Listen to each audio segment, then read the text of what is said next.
Okay guys, welcome back to another episode of Gert's and my friends. We're going to introduce you today a farm that is owned by a guy from Australia. It's actually Gert's friends. This farm is located 8 minutes away from the downtown of Granada City. So it's going to be a fun day today. We won't cook, but definitely we're going to explain everything about what it takes to farm in Nicaragua. And Michael Pope is his friends. Gonna let us know about all the process that he has to do before to stay in Granada and live here. And let's see why he decided to move into Nicaragua from Australia. That's a long distance. So Guy, I hope you enjoyed and see what happened, okay? Hi Carlos, how are you? So we're gonna do another episode, huh? Yeah, we're gonna do one. Well, we might be movie stars one day, you know? You never know. Yeah. But all joking aside, we're actually out here at a beautiful farm with Mombacho in the background, and we have a friend of ours from Australia who has a great farm. And you know, when I learned cooking, my chef always used to say, if you don't have a good ingredient, you might as well forget it. The moment you leave Granada, climate is kind of good, and you see it again here at the farm. And what we're doing today is basically Michael will explain to us, you know, what he has planted here on this farm and how he's doing it. And he know lots. He does know a lot more than myself about how to farm the best possible fruits on trees. So hi Michael, how are you? Good, thank you, good. My friend. Carlos. Anyway, I gotta say, Carlos is Michael Pope's real estate agent. Yeah. So, you only just say hello to real estate agents. You don't mention them by name. The reason I bought this farm originally was quite from Granada. But the moment I bought it 7 years ago, I started to plant the farm out. I planted 500 lime trees, which Tahitian lime trees, which they call lemons here in Nicaragua. Then I planted some avocado trees, some hybrid avocado trees. It's how we call it the limon Tahiti. Yeah, lemon Tahiti. Okay. And then I planted some coconuts. I planted some sour orange trees, which are originally from Italy, but they call them naranja agria here. Right. And now I've planted in the last few years. I've planted a lot of dragon fruit, or pitaya. Pitaya, see. They're native to Nicaragua. They're the red variety, and they're all the craze, and they're very good for you, full of antioxidants. Why you decided to come to Nicaragua? How did that happen? Well, Nicaragua wasn't on my radar, but I was on a bucket list with my wife. My wife had cancer. My ex-wife had cancer, breast cancer, and we were on a bucket list. We decided to go to Hollywood, and then basically we're going to go to Mexico, and then through Central America, and through South America. And we're just letting the wind blow, and her health was deteriorating, but we're just governed by how she felt, and basically where was on the next thing on the map.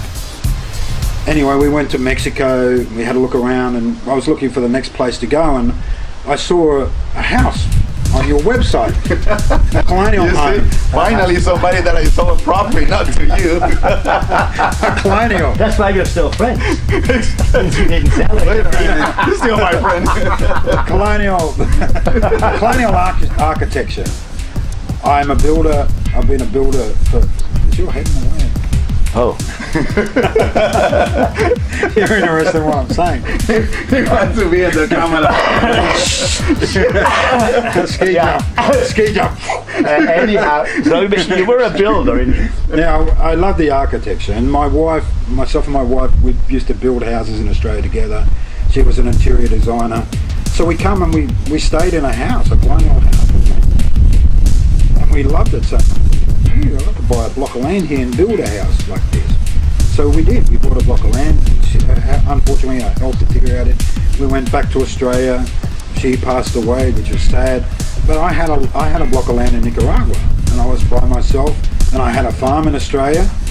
So, I didn't really want to stay there because the memories of my wife were there. So I was there by myself. So I come back to Nicaragua, and I decided to build 3 houses. So anyway, I built the 3 houses. I sold the houses. They were colonial. They were very successful. and I've gone on and built others since. But part of the project of being here was to go back onto a farm. I grew up on a farm.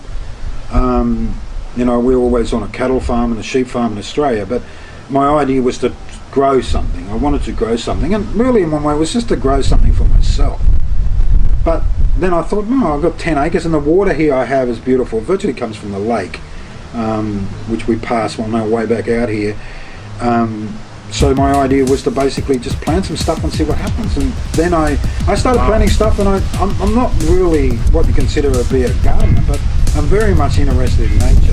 These old varieties of neem and cashew, as I was talking about, have an innate ability to protect themselves. Like, my trees are getting devastated by insects, and then a tree next door that no one gives a Yeah, about it. no one's looking after it, no one's giving it any love or TLC, and it's growing. Well, what you gotta do too, you gotta learn the Nicaraguan lifestyle, because you know you sit in your rocking chair and you really don't want to be disturbed by trees. Yeah, You know what I mean? There's a siesta at 10 o'clock. That's right. There's siesta at 1 o'clock, and siesta at 2 o'clock, and siesta at 4 o'clock. That's right. You've got to understand those siestas. Well, the cashew tree is the same. It has an innate ability to protect itself, and that's what I started to try and put into my own farm. And when we walk around later, you'll actually see. So the reason I come to Nicaragua was basically I stumbled on Nicaragua. And also the availability of land here is very good. And if you buy the right land, there's availability of water and the climate. You can't go growing. You can call me. He has many beautiful farms. Basically, you can grow anything that basically is in the tropical, subtropical. Right. Basically melons, and basically all the citrus will grow here. Cashews, basically avocados will grow here. Pineapples will grow here. Dragon fruit will grow here. The bananas and platano, all those varieties will grow here. The papayas, the melons, the sweet melons will all grow here. You can even grow tomatoes, capsicum, beans. Some of the salad greens will grow here as well. So What salad greens grow here? well, depending. If you want to cover them in shade, you'll get some of the lettuce. Example of a forest of trees that are around about 6-year-old. No one has ever watered them. Right. No one has ever fertilized them. They fruit every year, they flower every year, and you can see how they look healthy, and they've grown over a 6-year period. And pretty well, you look at the ground cover, it's all leaf fall, it's all carbon. Right. Carbon over years, so it's a total natural recycle. Right. This is a recycled forest. So the next time you eat your cashew with your beer, you basically understand that The name of this tree again? cashew. This is the cashew tree. Marañón. El Marañón. And there, you know how expensive they are. Ah, sí. They're very expensive. I know how expensive. You can buy it on the street, but for a little bit, you pay a lot of money with that. Oh, Well, absolutely. these trees don't have any fertilizer, no water, no nothing. They're just being left. And just fantastic. I mean, like you just said, you know, the planet has a way to heal itself if we let it do it. Yes. Yeah. If you If help we it, let it do it. if you Yeah. let it do it. Yeah, exactly. So let's keep going, guys. Like Charlie Chaplin when he's walking. Yeah, exactly. You're the great movie maker. It's kind of like the old Hollywood movies, you know. And then what you got to do is you got to do the fast step, you know. Yeah, but what I mean? I should be quiet. Yeah, it's all right. So, Paul, when you decided to select this farm, where we are, how big is this farm? This farm is just under 6 manzanas, which is just under 10 acres. The size was pretty well what I was looking for, not too big, something I could tend to, and the water was more So important. let me explain this to our audience, because some people are going to watch this and probably they will know what a manzana is. One manzana in Nicaragua is actually 1.73 acres. So it's one manzana, one apple. I know it sounds weird, so probably that happened to you when you start asking about a farm. Yeah, initially I thought I was buying 10 apples, 6 apples. Well, in the old I was buying some in the old manzanas. days, they measured it by camels. Camels. Oh yeah. Oh, absolutely. They're measured at. Supposedly, I read this in the history. When they measured the things, they said, you know, like if it takes from this city to this city, it takes a camel. You know, they only travel a certain amount of days. So Okay. it was like 4 days of camel. Oh, camel. Well, that makes sense. Yeah. Then also, I can see that you are building here. You have many buildings already. You have Yeah, I have Carpenter shop. a workshop, a carpenter's workshop in Bodega, and I have the house here, a nice little colonial home, and I'm building a bigger house there, which is more of a cross between an Australian homestead and a Nicaragua colonial home, which will have views over the trees. That was the idea, and a wrap-around veranda. That house is going to be quite solar passive. There'll always be somewhere to sit on a veranda, like that you'll be able to sit in the morning on one side where it's cool, and then in the afternoon you'll be able to sit on the other side. And there'll be no direct heat or no direct sun hitting any of the walls. Also, the roof, within the roof and the techa and the ceiling itself, the zinc, will have windows and vents, so all that air is permanently circulating above your head as well. Is that a good place for you? And cooking the grills too, huh? Yeah. I need another house like I need. I got one and that's enough. So there's ventilation below the floor and ventilation above your head. Oh, so that's going to be cool. Yeah. Depends where you are. Sometimes access can be an issue, but pretty well there's a lot of the land available that has good access. You recycle water as well. So my idea, well, I'll show you the tank. We'll do that in a minute. Okay. Yeah. So you can actually look at the tank and go, Jesus. Yeah, it would be great. It's a big tank. It's 35 meters long by 3 meters wide, You can and use it's it- up high. You can use it as a as- swimming pool. That's what I'm saying, swimming pool. Yeah, you could. Not bad. You can No, see you that. can swim 35 meters if you want to. Yeah. 35 meters long. You should have a look at it. It's, And then you can there. sit, It's crazy. then you can basically sit I up put it in the middle of the farm. Yeah, you in the can. trees, right? Yeah, and add some tequila. If they can figure that one out, they should forget cooking. All right? You got the dogs in Okay, there? Pop. Yes. So where are we at right now, Pop? So this is the middle of the farm, and this is a work in progress. This is my irrigation tank where I'm going to passive solar the water in by the day when we have sun, which we have plenty of sun in Nicaragua, and it's up above all the baselines of the trees. And then at night I have a lot of outlets, like there's 6 outlets, 4-inch outlets, so when I put the water on that part of the farm it won't be affected the pressure of the other part of the farm, so everything gradually just oozes out over the whole farm at night. So I'm pumping my water, I'm not using energy, not using money to pump my water, and then at night I'm getting a really low flow of water, so there's not a lot of water going, so the plants can take up the water at night much more efficiently. Wow, this is a really pretty long swimming pool. Yeah, this- for good exercise. This was my meditation retreat of basically thinking, okay, how can I improve the water? So I built the tank. I only have to do the solar panels and the solar pump, and basically I'll be trickle irrigating all out over the farm at night. Absolutely, that's beautiful. But look at it, man. You can take an absolutely beautiful dip here when the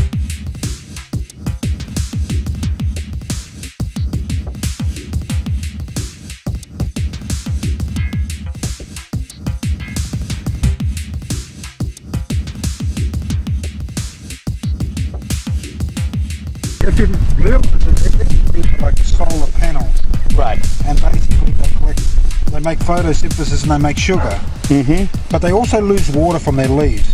So what the leaf naturally does is it closes itself up and becomes less of a solar panel, so it loses less water. So this is a water preservative, natural water preservative. And it's also telling you, if you look at the plant, you don't have to moisture meter, you just, basically this might sound corny, but you just look at the plant and you ask it whether it needs water. And it's not that the plant's saying, oh yes I need water, you just look at the leaves and go, okay, this plant actually probably needs a little bit of water now. I see. By the optimal thing. It's telling you. Basically It's saying, telling you by the look of it. yeah, something on CNN in South Africa. Started to play classical music and old rock and roll. That's it. The new rock, the heavy metal doesn't work, but the old soft rock works. So they asked the winemaker, say, "Are you serious?" And he said, "Well, I don't really know for sure, but it's a wonderful sound when you walk the vineyards, you know, and maybe it does work." If you, the water changes. So basically, if you get someone to meditate over the water with love for half an hour, they do it before and after, take photo shots of it, and the chemical or the crystalline structure of the water changes. Unbelievable. So basically, if you think about a plant and our own bodies are made up of 65% water, it gives you a fantastic idea of how you can change your life simply by what you're thinking on a very practical level, and also have an effect on the plant and the environment around you. So 65% of your body is water, or possibly a little bit more.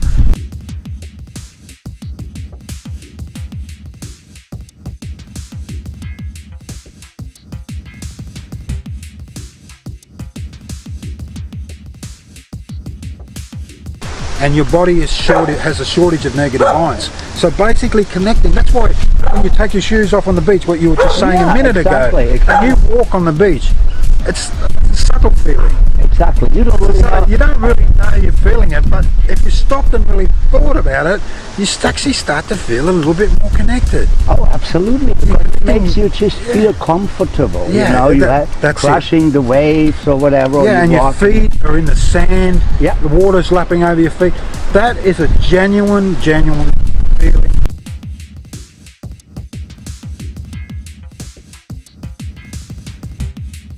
So what am I doing holding this like a mother? Right, okay, yeah, baby. well, you know, I think, you know, when people watching all this stuff, they probably say, right, what a bunch of three crazy people. Three crazy. But you know, between you and me, I personally have given up on mankind if they think what I should be. You know, they can all go to hell. I just, if you're happy, no, it's true. If you had, they had Robert Redford on something, and Robert, and you can see. they had Robert Redford on in an interview, and he says, you know, there is so many people in the world who you think they live this perfect life in the suburbs or whatever, and but they never have enough time to sit down for a minute to think exactly what's going on, and most of them, because they think it's the right thing to do, right? Most of them are pretty happy. They're not happy. Well, he was talking about what? Except in your development. You must have some shit underneath the ground. He's got special medicine. There's nothing better than feeling the grass on your feet at that time. And also that when the sun's going down, 6 o'clock, 6:30 in the afternoon, there's nothing better to be out in the fresh air. And sure Nicaragua has that in abundance. Yeah, we're not polluted. I don't see too many goddamn factories throwing stuff into the air. Basically, your fruit and vegetables here, because the people, it's strange, because the people can't afford the chemicals, they don't put the chemicals on the fruit. So the fruit and vegetable you eat from the local markets here are unadulterated. They're not mass produced. They're usually sometimes picked not at the right time, so they might be picked too late, which is perfect. Yeah. They have more vitamins and sugar in them. Well, and I think the reason why, special cooks like Gert loves to experience and explore in the different countries, because you've been all over the world, right? And I'm sure you've been visiting local markets in Latin America. Everybody I went to the local market, and you know, and everywhere in the world is the same. It's very similar. Like here, if you go into a poorer area, I mean, if you are going to Sydney and New York City, well, you know, that's different. But when you go into areas which are not very well off and basically poor, you know, everything gets harvested and you bring it to the market in the morning, and it's basically, they don't throw in millions of pesticides like Michael said. They can afford it, you know. Yeah, that's true. And the food is better. And people always say, oh, I wouldn't go to the market, you know, I might get, you know, sick and stuff like this. Well, you might get sick for a little bit, but I haven't heard anybody dying in the market in Nicaragua. No, excuse me, and you'll get most of your produce will be better. It will be. Yeah. True. It's coming from basically the farm. It's fresh. And it's unadulterated. It's not. It doesn't have chemicals on it. So that's right. So you can live if you stick to fruit and vegetables, and a lot of the meat in Nicaragua is free range. Right. It's not intensively grazed. Well, you know, I think one of the reasons why also we love to visit friends and explore more about what Nicaragua is like. And Gert is actually right now looking around different cities here. And for our next episode, we're going to try to explain people how it is to visit, you know, all the places where you can actually experience the same things. Yeah. And like you just said, you know, you don't need to poison your earth. You don't need to kill the planet. You can keep giving back to what it is. And obviously in return, you have, you know, things like this. Something like this. Absolutely. This is awesome. Absolutely. It's grilled, it's green. I mean, it's not perfect shape up like what you want to see in a supermarket, which I think is the point. It's going back to the basic and enjoyed what really the planet can give it to us. That's when they screwed it up, when they had to have a tomato which was absolutely perfectly round measured by so many centimeters. And they pick them like when they're bullets. Yeah, and they're bullets, and then they stay in cars and they get sent all over the world. And you know, I mean, chefs, for example, and people all over the world should realize that you should eat what is seasonal in the countries. You know, when I worked in Italy, for example, well, there were artichoke season, right? Every goddamn restaurant had 3-4 artichoke seasons. And I said to myself, can't they get anything else on there? But when I look back to it, that's what you should do. Yeah. You know, and they say, well, you can fly strawberries in now from Australia. They're in the United States in 12, 14 hours. But they're still from the jet fuel you use just to bring the goddamn strawberries over there. How that pollutes the damn air. I don't know that because I'm not. No, that's the problem. It's water. My brother is a underground water person. And he says the most stupidest thing he has ever seen when people in foreign countries buy Perrier water or Italian water in the United States or in Australia. How stupid can you be? Not only did Europe get bombed to hell, right? Yeah. You have beautiful strong. No, you have beautiful mountains in Australia and in here too. You don't need to buy goddamn Perrier water. Yeah, exactly. Because it's fashionable. Well, Yeah. that's the thing. It's Another go thing, back to the marketing. basic. Yeah, marketing. All marketing. Well, guys, thank you very much. Don't forget to subscribe into the channel. I'm sure you're going to be surprised by Gert can bring to you the next episode. And who knows what's going to be the next recipe. Today, we did not cook anything, but I'm sure we're going to come back to Pop's Farm and maybe try something new. Yeah. Right? Yeah. Okay, guys. Thank you. Thank you. Thank you.